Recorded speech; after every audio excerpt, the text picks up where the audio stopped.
You've probably seen those smooth camera animations where the camera glides from point A to point B, adding both smooth motion and cinematic depth to a scene.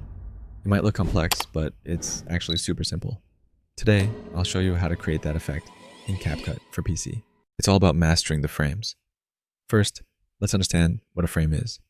A frame is like a checkpoint. Each frame you place on a clip will contain the same information as the previous one, unless you change it.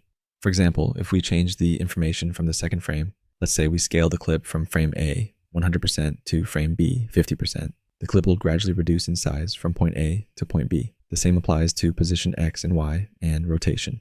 Once you have your clip moving around the screen the way you want, say from one point to another, you might notice that it doesn't look very smooth.